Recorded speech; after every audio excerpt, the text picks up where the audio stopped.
Good morning, everyone. Thanks for being here. We're delighted to be able to participate in this conversation on upper grades reading, and it seems like a very timely topic for all of us, so definitely we're happy to be a part of this discussion, and we want to thank Patience and RTI for getting us organized. As you can see from the topic today, we're going to be talking about Rwanda, Kinyarwanda to English in instruction in Rwanda in upper grades. So we're going to talk, Kristy and I will talk about a pilot being done in Rwanda in 40 schools. The project is a five-year project, and it's a little over $7.5 million for 5 years. And again, the pilot is in 40 rural schools in Rwanda. It's supported by the U.S. Department of Agriculture, and the prime organization is the World Food Program. And while the World Food Program is working on the school feeding part of it and the homegrown school feeding project, again, that's the name of it, World Vision is largely focused on the literacy component. And we do that, we focus on the, you can go back still, sorry. Yeah, no. All right. That first slide. Back one? Yeah, I was still on that slide. Okay, thank you. So we work in the whole primary school. We focus largely on grades 1 to 3, doing early grade reading, teacher training, community support. But we also have the opportunity to support that transition to English, which takes place, the language of instruction, in grade 4. And so what we did is, again, the pilot reaches about over 37,000 students, and what we're going to talk about today is challenges around literacy, language learning, and in response to that, the toolkit that was developed through the project. Yes. I think we missed one. So most of you are working in the early grade reading space, and what we're going to talk about today is going to sound quite familiar already. So you may be wondering, why are we still talking about this? There's some similar challenges we've already talked about today with various presenters of still having the challenges in reading in upper grades. So what we looked at in Rwanda, there was data that, there was a study, there was a study that showed us that the students were able to read 53% of an English passage that was put in front of them, but were answering 26% of the questions correctly. So there were still some challenges around, especially reading comprehension. You can go now. Next slide, maybe? Yeah, okay. So in response to that also, so while we looked at that study, but we wanted to do a further assessment. So we started out thinking about doing a small-scale needs assessment, a rapid assessment, and we did that across 6 schools and 2 districts where we were working. And we did some classroom observations, and we also did teacher interviews and some focus group discussions. And the observations were not only looking at the transition which happened in grade 4, but looking across the year before in P3, and then going upwards to see what was happening in the classroom. As far as the teacher interviews, we wanted to know from teachers what they were teaching in the classroom, but also how they were teaching. And that was a little bit challenging for teachers to express even how they were teaching, but we wanted to try to get a sense of what they were saying, what that looked like. So I'm going to hand over to Kristy right now to talk a little bit about some of the key findings of that assessment. She was able to participate in that assessment and then get into some of the details of the toolkit. So I'm going to discuss some of the findings from our rapid assessment, and that then informed the toolkit that was later developed. So some things we learned that students in upper grades knew English letter names, for example, the alphabet song, but they had difficulty with identifying corresponding letter sounds. And without these basic phonics skills, students had trouble with then blending sounds together. So we witnessed students reciting lots and lots of memorized words, but they had difficulty decoding or attacking words they didn't already know. So without these foundational phonics skills, students are challenged to decode longer polysyllabic words that they're going to encounter in the upper grades. We learn that teachers don't necessarily explicitly teach letter sounds, English letter sounds, or blending strategies. They often had difficulty identifying letter sounds themselves. So, in summary, English phonics skills were identified as a major gap in this context. Oh, got some words that are going to pop up? You can go and keep going, yeah. All right, so some of our other findings. During observations, many unfamiliar English vocabulary words were introduced, followed by a brief definition. Often the teacher would switch to Kinyarwanda, but usually with little context or opportunity to practice that new word. So this decreases the chances that the student is going to retain or that word is going to stick in their longer-term memory. Also, unfamiliar vocabulary words were often introduced after the story, which doesn't necessarily support comprehension while reading the story. As far as fluency goes, we witnessed only a small range of fluency practices, which usually included the teacher reading aloud, but not always in an engaging or participatory way, or picking only one student to read at a time.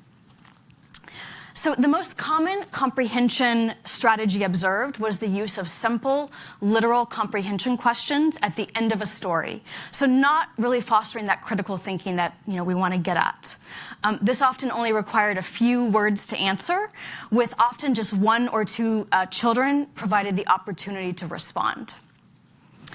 As far as print-rich environment goes, there was not many classrooms with teaching and learning materials displayed that supported teaching or that were inspiring for children.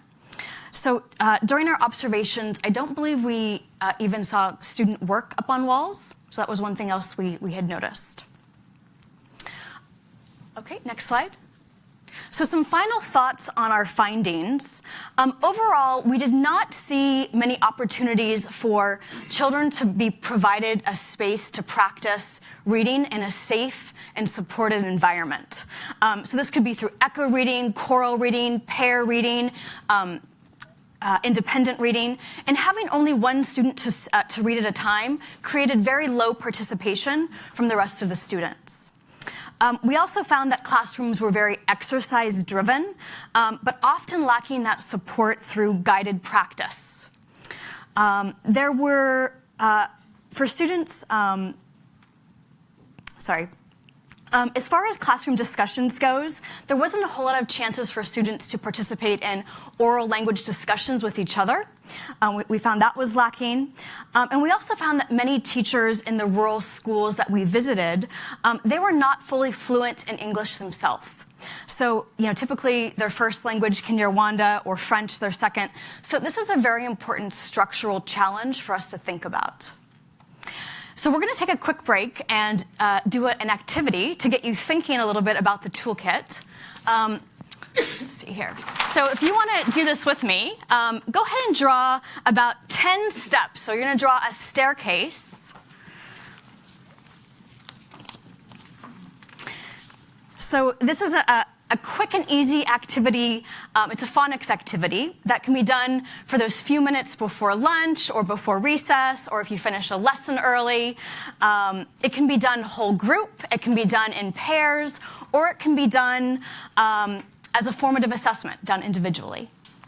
So first, can someone give me a word, a simple word, that is a consonant, vowel, consonant word? Cat. All right, so go ahead and write cat on your first stair. So you can change one letter in this word to make a new word. Can someone think of a word that you only change one letter in the word cat to make a new word? Can. So what letter did we change? We changed the T to an N. All right, so remember, you can change more than just that last letter of the word. Can someone think of another word? From can, changing only one letter to make a new word? Pan. So what letter did we change? The C to a P. K to a P. Good. So go ahead and you can do maybe another 2 or 3 stairs on your own. And then can you actually click? There should be a question that shows up. When you finish those 2 or 3 next stairs, I'm going to have you turn to a partner and discuss what skills does an L2 learner need in order to do this activity successfully.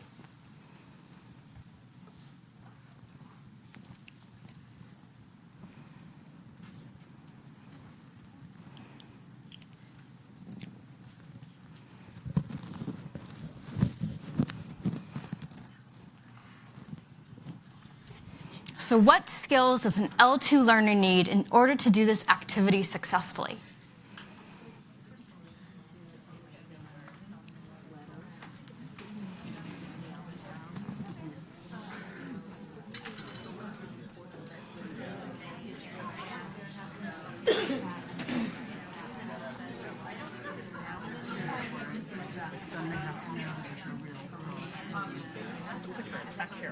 What's that? Patience, but who has the clicker? It's back. Oh, yeah, it's in the back.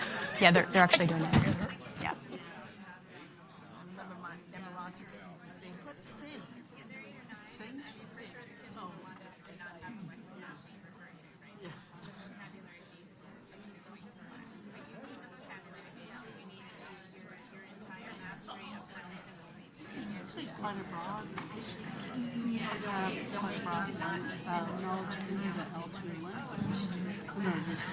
If you can hear me, touch your nose. If you can hear me, wiggle your ears.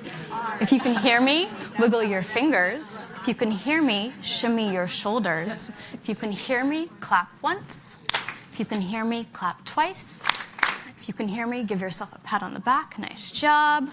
So coming back together, our question, what skills does an L2 learner need in order to do this activity successfully? I want to get some of your thoughts on this, real quick. So oral language, in what way? They need to know that they're about to make a word, not just put together letters. Okay, great. What else? I would call that vocabulary. Yeah. They need to be able to come up with a new vocabulary word, be able to recognize that word, right? Good. What else? They have to be able to decode, not just in the sense of knowing the letter sound, but I've seen kids do this who, like, you can say, okay, if I change it to an R, what would the R look like? And they can put that there, but they can't then read the whole word. Okay, so being able to manipulate that sound, but then also decode. Yeah. Okay. Any other thoughts? Did you actually say what, put a vowel and consonant? Do they have to know those terms? Is that how you're going to do Yes, that's true. So consonant, vowel, consonant, being able to stay with that pattern. Good. Okay, so I know what you're probably thinking. This activity seems very basic, like an early grade reading activity. But really, when we looked at the rapid assessment in Rwanda, we saw that activities like this still benefited those transitioning 4th grade students, especially, with that transition phase. So I'm going to talk a little bit next about the actual toolkit and the contents of it. So after the rapid assessment, the toolkit was developed. It contains background on how to start using some best practices, lots of visual aids. It also links to our World Vision teacher training video series to really kind of bring to life some of these strategies in the classroom. So the first section in the toolkit, organizing a classroom for active learning. This includes participatory strategies such as a think, pair, share, supporting classroom discussions through open-ended questions, fostering student opinions. The second section included examples of different ways to create a print-rich environment from locally resourced materials. Some examples include an interactive calendar, word walls, creating a reading corner. It also has suggestions on how to showcase student work up on walls. Students love to see their work up on the walls. This creates ownership of the classroom. The third section, which is the bulk of the toolkit, focuses on reading strategies. And in the next few slides, I'm going to unpack this part a bit more. So the phonemic awareness session covers why phonemic awareness is important for upper grade learners in the Rwanda context, who still need these foundational skills. It contains strategies and activities on teaching the correct letter sound pronunciation and phonemes. It includes blending, digraphs, word families. These are going to support L2 students in the decoding of progressively more difficult polysyllabic words. As far as fluency goes, the session on fluency, we found in our assessment that there was limited instructional practices around fluency. So the toolkit aims to give teachers activities and strategies to diversify reading practices so that all students are reading. So this includes multiple readings of the same text using that gradual release philosophy that Lori discussed this morning. This helps students gain reading fluency practice, confidence, stamina that they need in a supported environment. And for students to gain fluency on a reading passage, we know they need lots of practice, not just reading it once or twice. The toolkit contains also support for vocabulary development. We know that vocabulary is especially critical in developing L2 language in upper grades in Rwanda. The toolkit encourages switching to Kinyarwanda to explain a concept, or if there's any confusion, doing strategies like acting it out. And also, other strategies include teaching unfamiliar words before a story, drawing pictorial representations, word walls, visual aids. This is so that that word will stick in their long-term memory. And then finally, the comprehension session. So upper grade students who are still in the process of learning to read in L2, they need more support in understanding the ideas that are represented in text. So again, pictures, acting out the story, unlocking unfamiliar vocabulary words are going to help that.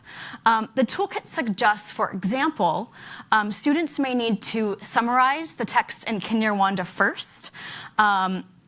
It may be that the student understands the text, but they're not yet comfortable expressing their ideas. So similar to what Lydia was discussing this morning.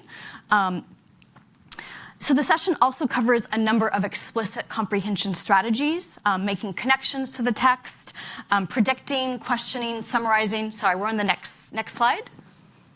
Oops, we missed the vocabulary. Oh, there was the vocabulary. Next. Sorry, there we go.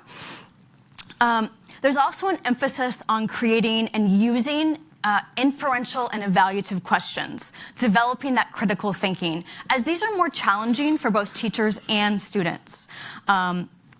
And so I'm going to go ahead and hand over to Alisa to talk a little bit about implementation. Yes. Okay, the next slide. Okay, thanks. So I'm going to tell you a little bit about the actual rollout, the implementation. So this really only started June of last year. We first developed training of trainers sessions that we work with a local partner in Rwanda who actually had some upper grade experience, and they were part of the trainers of trainers. And they were a part of that rollout to the upper grade teachers. So by the end of 2018, we had trained 355 upper grade teachers, but also head teachers who are also class teachers in the 40 schools.